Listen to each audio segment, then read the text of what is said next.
The horrific attacks in Paris 2015, where a group of music lovers were attacked by a group of murderers, was nothing to do with the religion of Islam. Oh, you mean these attacks? They were perpetrated and claimed by the Islamic State. Oh, but that has nothing to do with Islam.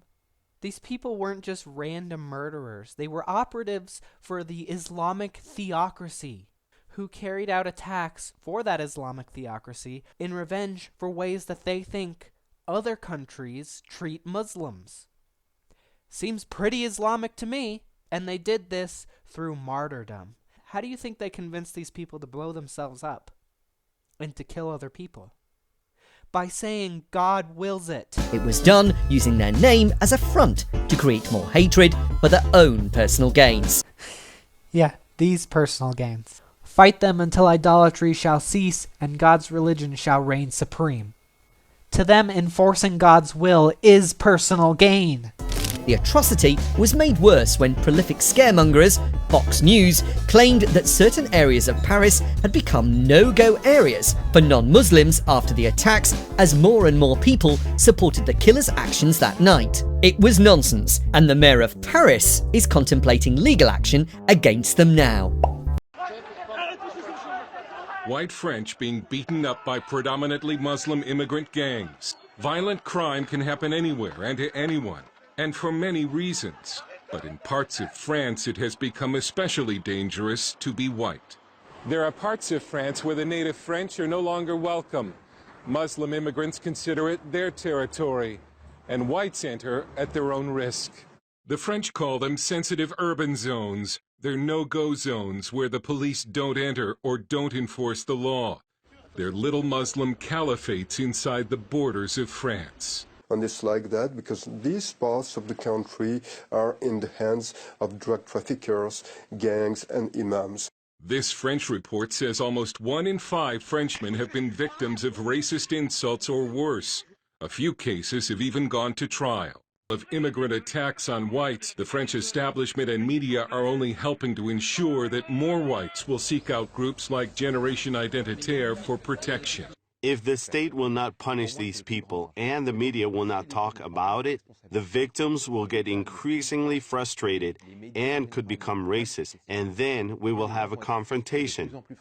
Not only is the problem being ignored, the French left and many mayors actively promote the growth and spread of sectarian Islam. This is a Friday in Paris, filmed by hidden camera. The streets are blocked by a huge crowd of Muslim worshippers, and it's enforced by private security. This is all illegal in France. The public worship, the blocked streets, and the private security. But the police have been ordered not to intervene. It shows that even though some in the French government want to get tough with the Muslims and ban the burqa, other parts of the French government continue to give Islam privileged status. Мне было 13 лет, когда меня отдали замуж за 40-летнего мужчину в обмен на возможность легализоваться моему брату в Европе по поддельным документам. Диярия Туба из Гвинеи привезли в Голландию. Оттуда ее новый муж переправил в Париж. Заставлял рожать детей. За них во Франции выплачиваются солидные пособия. Я 2 раза была беременной, но так и не смогла выносить ребенка из-за того, что муж постоянно меня бил. Франция в шоке от тех обычаев, которые привозят с собой в багаже мигранты. В некоторых мусульманских общинах до сих пор практикуется варварское обрезание у маленьких девочек. Неблагополучные мигрантские районы – благодатная почва для исламского радикализма. Шаразад – сотрудник полиции, работает в отделе по борьбе с терроризмом. Как никто другой знакома с нравами и обычаями парижских пригородов. Несколько лет назад ее руки и сердца добивался выходец из Пакистана. Получив отказ, облил девушку кислотой. Они привозят сюда свои обычаи и пытаются навязать их другим. Это просто неприемлемо. Они не хотят интегрироваться. This is embarrassing for you. Did you do, like, zero research? 4. Presidential candidate Donald Trump, superb motor mouth and teller of lies and propaganda, claimed that he witnessed thousands of Muslims celebrating the collapse of the Twin Towers in New Jersey on September the 11th. It is, of course, absolute rubbish. Just a couple of blocks away from that Jersey City apartment the FBI raided yesterday and where they had evidence removed is another apartment building. One that investigators told me, quote, is swarming with suspects.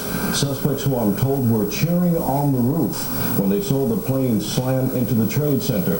Police were called to the building by other neighbors and found 8 men celebrating, 6 of them tenants in the building.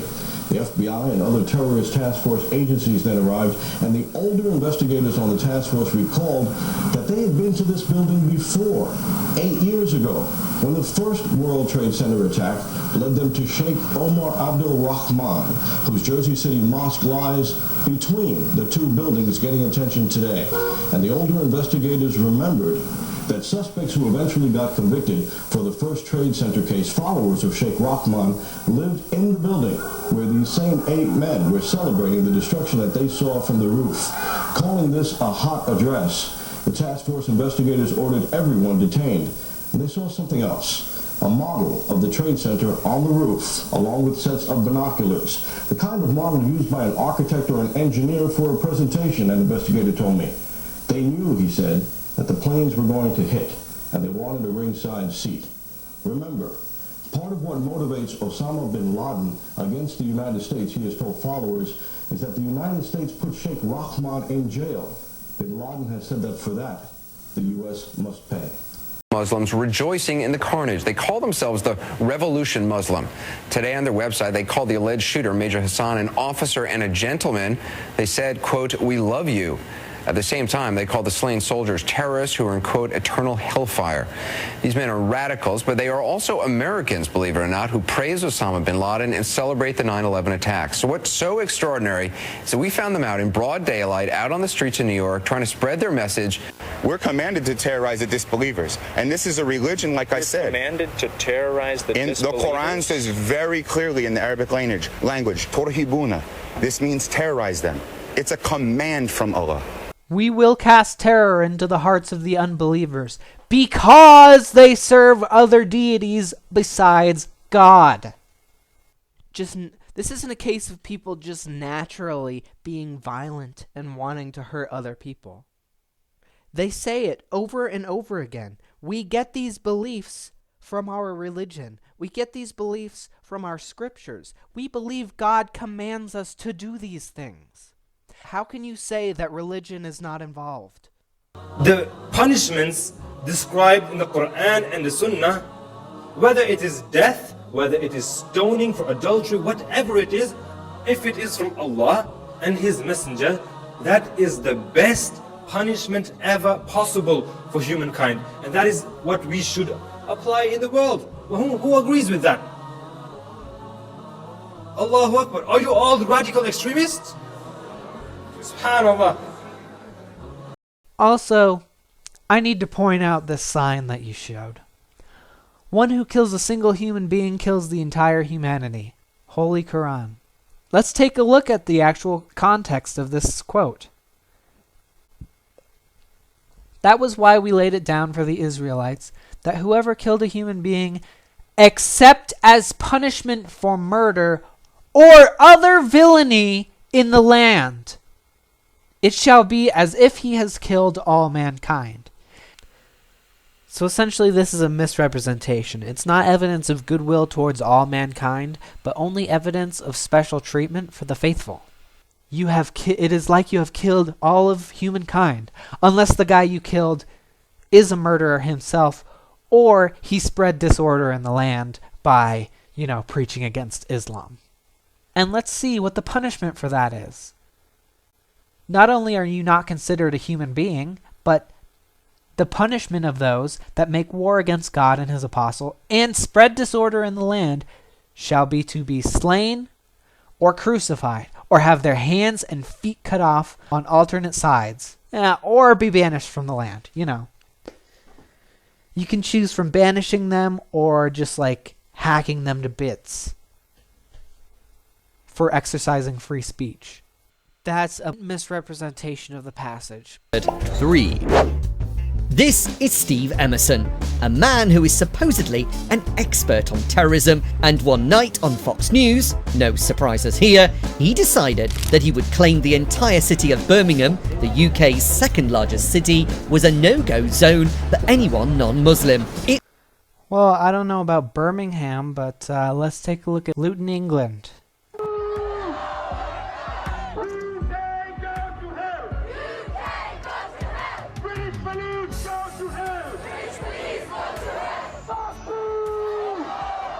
That's a blatant misrepresentation of the passage, but I know you probably did that in error because I don't think you've ever actually picked up a Quran.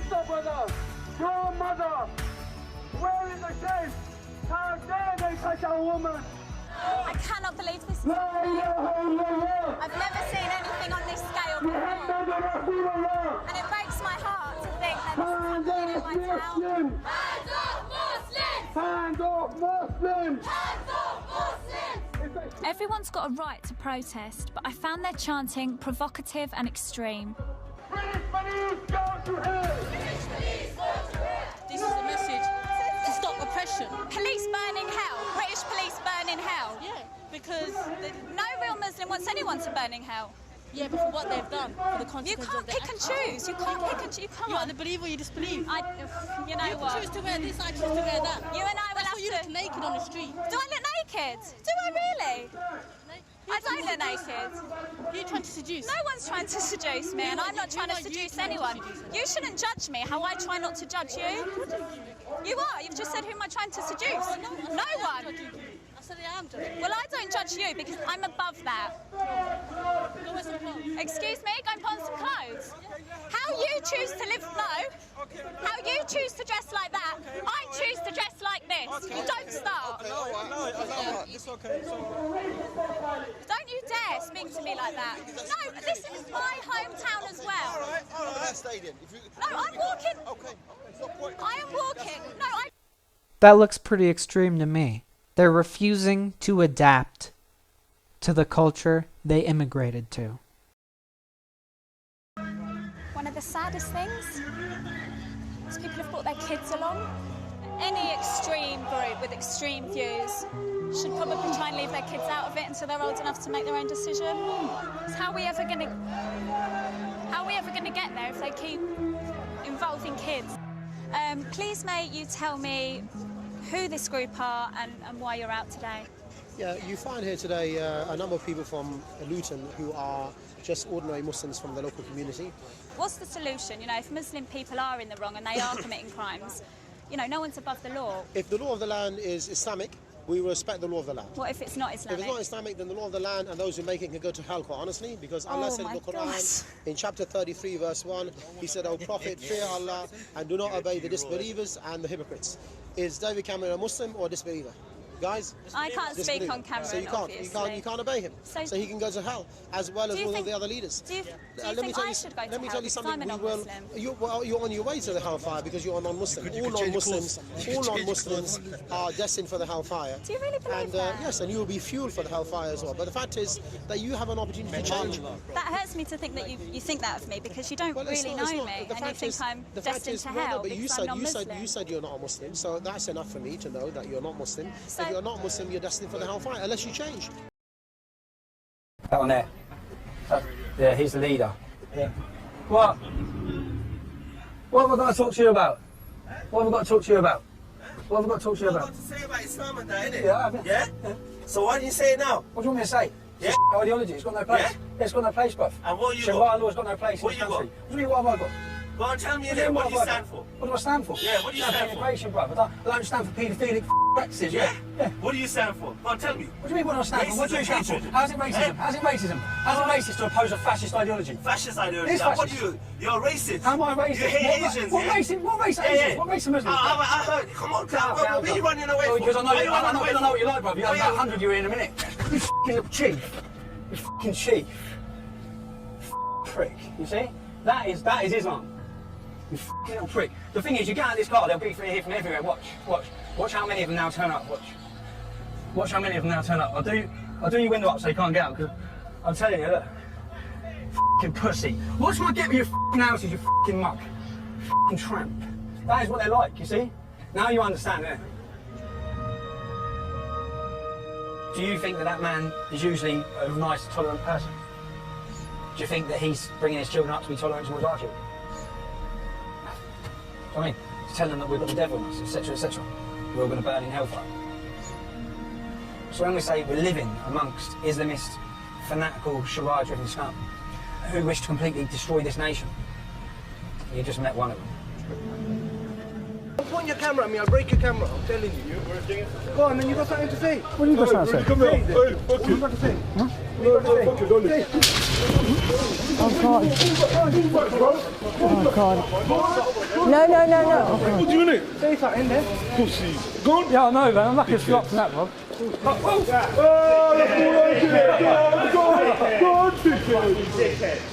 Remember my face, yeah? Welcome. Welcome to Luton. Did you get that on camera? Doing all right? Yeah, good. Where'd they go? Tell me what's happened. It was very, very frightening. Yet again, I found myself in the middle of an ugly scene. Get on with your life, man. No point causing a commotion. It's jealous that we're taking over. You're not taking over. Mate. What are you not doing here? Why are you closing up? Why are you doing that? You've got to be Muslim to come to Luton. You fucking hate you motherfuckers. That's why. Whoa! Muslims will take over. What? It was a barefaced lie. There is absolutely no places like this in any areas of the world where Muslims will turn on another person because they aren't a Muslim.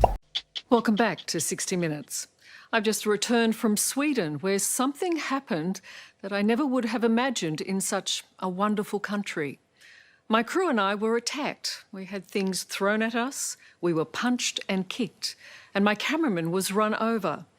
Unfortunately, Sweden has become a victim of its own humanity.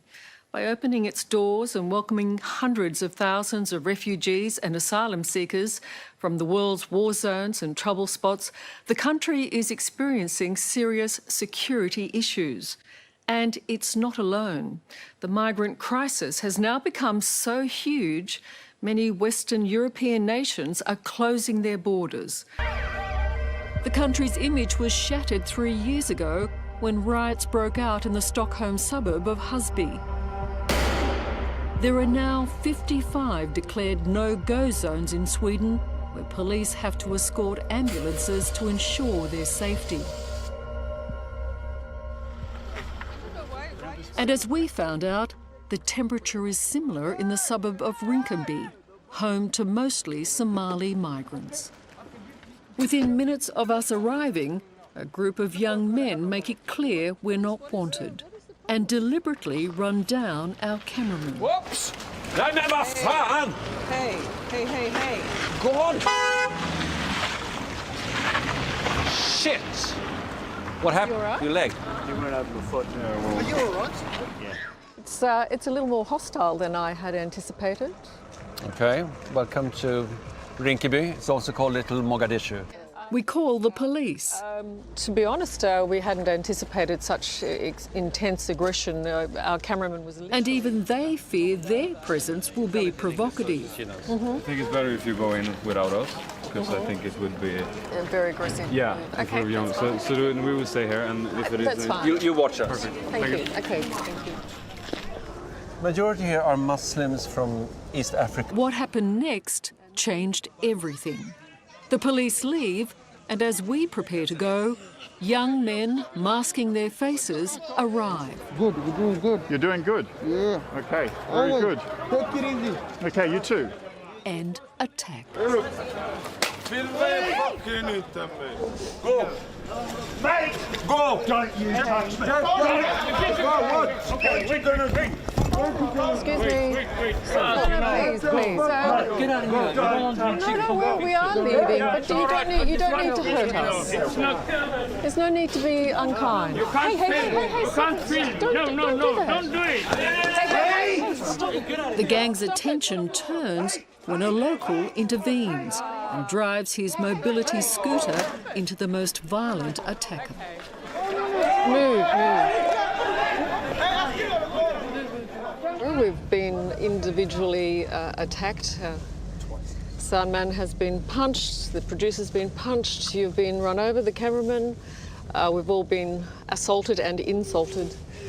It's best we leave.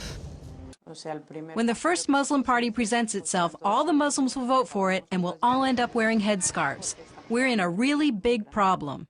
In the 7th century, Muslim armies conquered most of Spain, calling it Al-Andalus. They would not be completely expelled for 700 years. A survey found that 7 out of 10 Muslims in Spain think of themselves as Muslim rather than Spanish. We in Catalonia and Spain consider it an invasion. We never said we were against immigrants, but we want controlled immigration. Josep Anglada heads Platform for Catalonia, the first political party that's taking the threat of Islamization seriously. But this is politically correct Spain, which last year celebrated the 1300-year anniversary of the first Islamic invasion as if it was a great thing for Spain. Platform for Catalonia is denounced as racist and xenophobic because of campaign ads like this.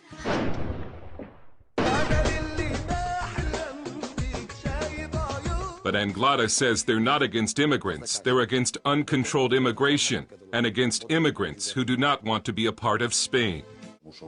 Muslim immigrants are not here to adapt, they're here to conquer. First, the husband comes as the head of the family, then the wife and children, and later he comes with his parents, in-laws, and grandparents, and it has turned into an invasion. In the city of Lleida, someone is poisoning dogs. Police don't know who's been doing it, but the suspicion is that it was Muslims. Because before the poisonings, Muslims were trying to get the city to ban dogs from public transport and public areas, because they considered dogs unclean. What happened was, all of the sudden, one day, 12 or 14 animals showed up dead. They had eaten something or been given something. We don't know. Filming with a hidden camera, we saw more than 500 men listening to a sermon in Arabic. We don't know what the Muslim leaders are telling their people. Are they encouraging Muslims to assimilate or stay separate? It's estimated there are more than 100 Saudi-style radical Wahhabi mosques in Spain. And 2 radical Muslim TV channels from the Middle East are now broadcasting in Spain. Just as Muslim immigration is surging, the native Spanish are slowly disappearing. Their birth rate is below the replacement number, and large numbers of college-age Spaniards are leaving the country to escape a 50% unemployment rate. The Muslim birth rate is at least twice the native birth rate, and the number of Muslims in Spain has increased by 10 times in the last 20 years. Spanish intelligence has learned that radical groups from the Middle East are pouring large sums of money into Spain in order to control the nation's Muslims. The greatest threat for Spain, Catalonia, and Europe is Muslim immigration. We know that they are coming here to conquer what, according to Muslims, used to belong to them. Time and time again, their values prove to be completely incompatible with our Western liberal values. They don't even want dogs on the streets, and people are somehow within this community, it's either acceptable or prevalent that someone took it upon themselves to start poisoning dogs because the whole culture thinks that they're dirty. Most of them, 70% of them, don't even consider themselves Spanish when they go immigrate to Spain. If you're immigrating to a country, you should become a part of that country. Their values are incompatible with change, adaptation, or just liberalism in general. Mecca, the holy city in Islam.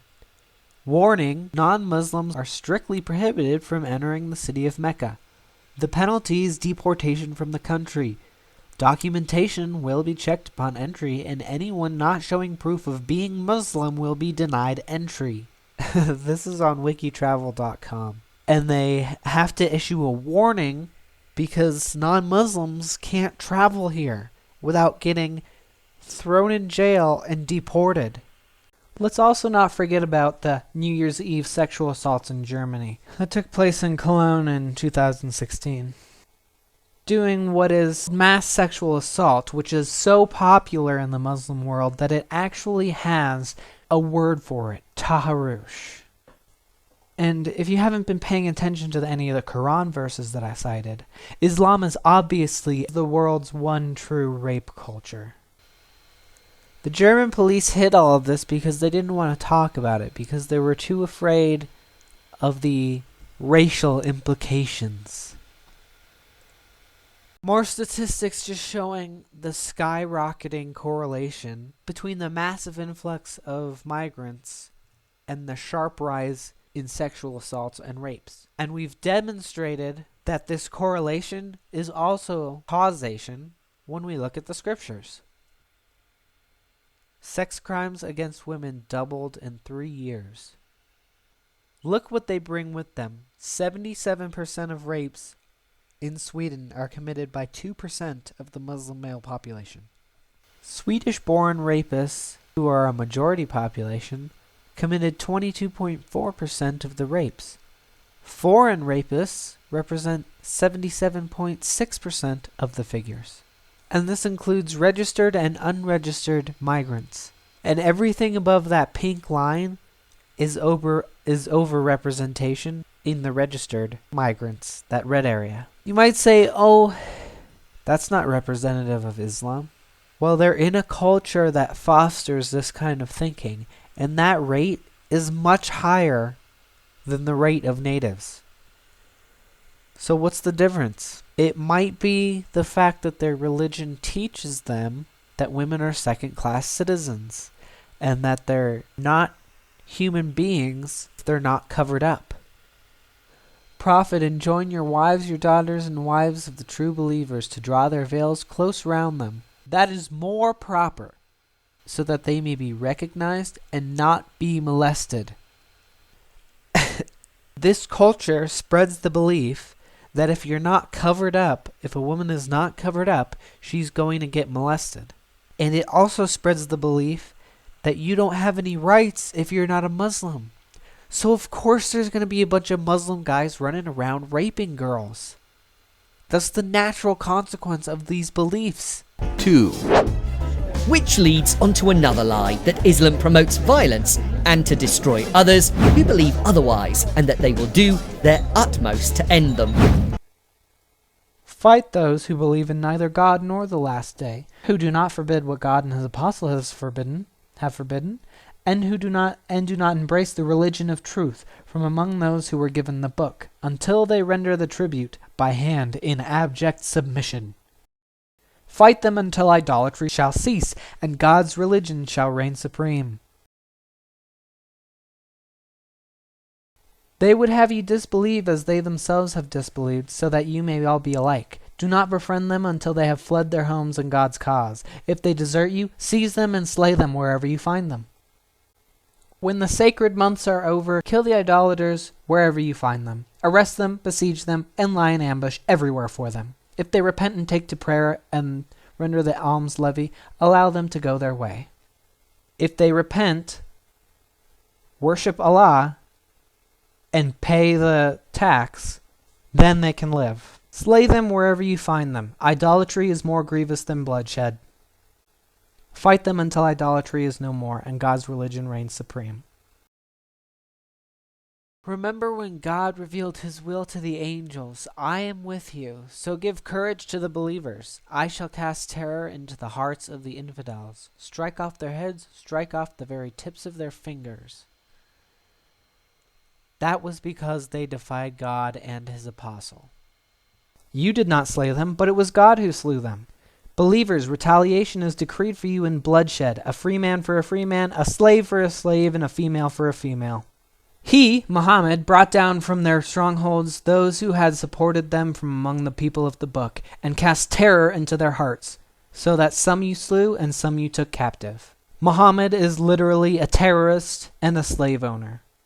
So this right here is proving that the religion of Islam equates the non-violent actions of breaking oaths and conspiring to banish someone, which are exaggerated claims anyway. They claim that that's attacking the Muslims, and that killing the people is a just response to non-violent actions. Will you not fight against those who have broken their oaths and conspired to banish the apostle? They were the first to attack you. So Muhammad wants to use violence against people who were doing non-violent things against him. They were the first to attack you. Do you fear them? Surely God is more deserving of your fear if you are true believers. So the only reason to listen to God is because he's even worse than the guys he's telling you to kill. Fight them. God will chastise them at your hands and humble them. Believers, do not befriend your fathers or your brothers if they choose unbelief in preference to faith. Wrongdoers are those of you that befriend them. You can't even be friends with your family if they don't convert to Islam with you. It's literally a cult. Those that deny God's revelations shall be sternly punished. God is mighty and capable of revenge.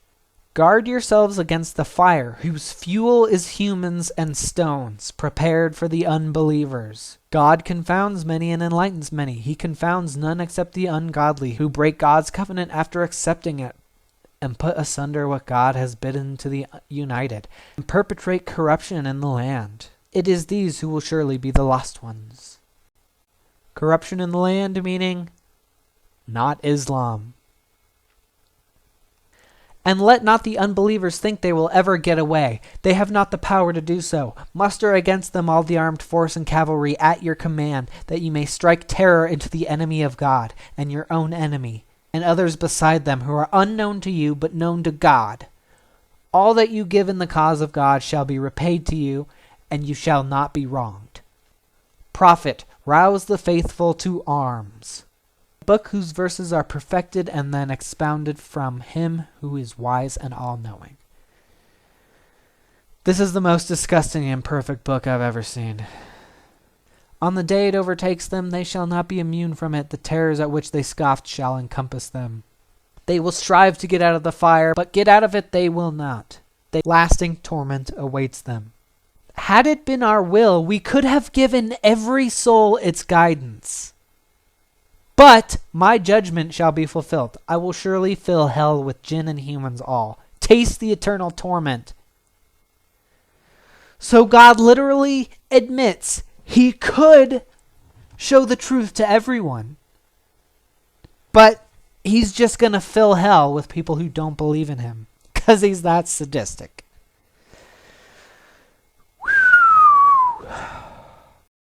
They contrived and God contrived. God is the supreme, used with the Arabic word makara, which means deceit. God is supreme and deceitful. The Quran says God's deceitful, and he doesn't help people who don't believe in him. In fact, he murders them gleefully. The Quran is literally describing it, that you should worship a fucking serial killer. The unbelievers among the people of the book and the pagans shall in the fire of hell abide forever. They are the vilest of all creatures. So when a Muslim tells you, no, it's not justified to kill infidels, the Quran says they are the vilest of all creatures. If anyone, apparently it's more vile than homosexuals, if anyone is deserving of the death penalty, it is the unbelievers and the pagans. In reality, there is much more damage being done to places where Islam is the main religion than in any Western civilizations. There you go again, refuting your own basic premise. But isn't it just wonderfully demonstrable that the violence correlates so well with Muslim populations? Wherever there's Islam, there's violence and intolerance. 1. This last point is that Islam teaches its followers to destroy other religions, to rid the world of these non-believers, as only those who believe in their beliefs should be allowed to live on earth. Fight them until idolatry shall cease and God's religion shall reign supreme. Literally, all religion shall be God's. Believers, take neither the Jews nor the Christians for your friends. They are friends to each other. Whoever of you seeks their friendship shall become one of their number. God does not guide the wrongdoing people. I shall cast terror into the hearts of the infidels, strike off their heads, strike off the very tips of their fingers. He that defies God and his apostles shall be sternly punished by God. That's it. Taste it. The scourge of the fire awaits the unbelievers. Slay them wherever you find them. Idolatry is more grievous than bloodshed. Fight them until idolatry is no more and God's religion reigns supreme. Those that deny God's revelation shall be sternly punished. Who will they be punished by? God expects his will to be done by the hands of Muslims. Fight them. God will chastise them at your hands. Guard yourselves against the fire whose fuel is humans and stones, prepared for the unbelievers. Fight those who believe in neither God nor the last day. Fight those who believe in neither God nor the last day, and who do not forbid what God and his apostle have forbidden, and who do not embrace the religion of truth from among those who were given the book, until they render the tribute by hand in abject submission. The believers who stay at home are not the equals of those who fight for the cause of God. If you yield to the infidels, they will drag you back to unbelief, and you will return headlong to perdition. We will cast terror into the hearts of the unbelievers, because they serve other deities besides God. And yet stories of good and heartwarming incidents, like these Christians protecting Muslims as they pray, and these Muslims who are protecting a church during Sunday Mass, all of these things happened, and these things displayed the true meaning of all religions when they are boiled down. No, no, the true meaning of all religions when they are boiled down is believe what you're told, don't question it. The Quran states that Islam allows tolerance. You believe in your God, and I will believe in mine. And that is it. No more or less. Well, not only is it clear that you didn't read the Quran, but let's take a look at what that specific verse actually says. It's telling you to say, in response to unbelievers, "You blasphemers, I do not worship what you worship, nor do you worship what I worship. I shall never worship what you worship, nor will you ever worship what I worship. You have your religion, and I have my religion." So, in context, this verse is not saying this out of tolerance. It's saying it out of basically making the point of, you're not going to convince me, and I'm not going to convince you. Doesn't really say anything other than that. Except we go down literally 2 sentences later, Muhammad says, "May the hands of Abu Lahab perish, and may he himself perish. Nothing shall his wealth and gains avail him. He shall be burnt in a flaming fire, and his wife laden with firewood shall have a rope of fiber round her neck." Abu Lahab is Muhammad's uncle, by the way.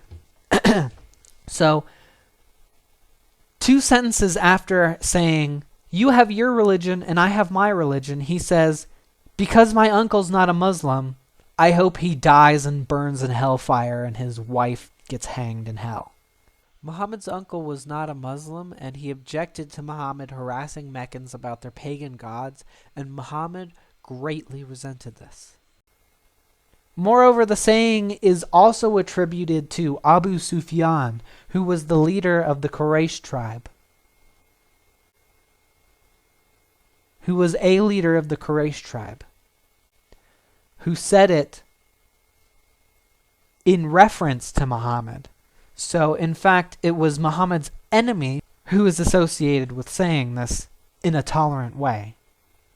For he was trying to avoid open conflict with the Muslims. But the Muslims were more than happy to just go to war, because they had been raiding the Meccan caravans. Unarmed caravans, by the way. It was probably a common saying at the time, actually, now that I think about it, which would mean that the Quran is just repeating it, not that the idea is unique to the Quran. No talk of destroying others. If the hypocrites and those who have tainted hearts and the scandal mongers of Medina do not desist, we will rouse you against them, and their days therein will be numbered. Cursed wherever they are found, they shall be seized and put to death without mercy. Such has been God's way with those who have gone before them. and you shall find no change in the way of God. Or ridding the world of religions. Fight them until idolatry shall cease and God's religion shall reign supreme. It's a myth, just like the other items you've been fed. That's a blatant misrepresentation of the passage, but I know you probably did that in error because I don't think you've ever actually picked up a Quran. Alright, well, you did absolutely no research to do this. I don't really know what else to say at this point other than you have completely discredited yourself and any semblance of truth-telling in your disgusting quest to signal just how virtuous and loving and tolerant you are of those brown people. Well, I say this many times, and I'll say it again. It is not all Muslims who are terrorists, but it is all Muslims who worship and follow the commands of terrorists. The Quran is a terrorist manifesto. It literally tries to convince you to do violence in the name of God, even if you don't want to. And it recognizes that you probably won't want to. But it says, don't think on your own. Listen to what this book tells you. And what does this book tell you? Kill the infidels wherever you find them, because they don't believe in God. Also, you can have slaves, and women are second-class citizens. This is the most disgusting, insidious book I have ever read in my life. And I've read the Bible many times. And Allah seems more warlike than Ares, the Greek god of war. The scripture informs the beliefs, and then these people go out and behave according to their beliefs. They believe they must enforce God's will by their own hands, both to be saved from hellfire and to be rewarded.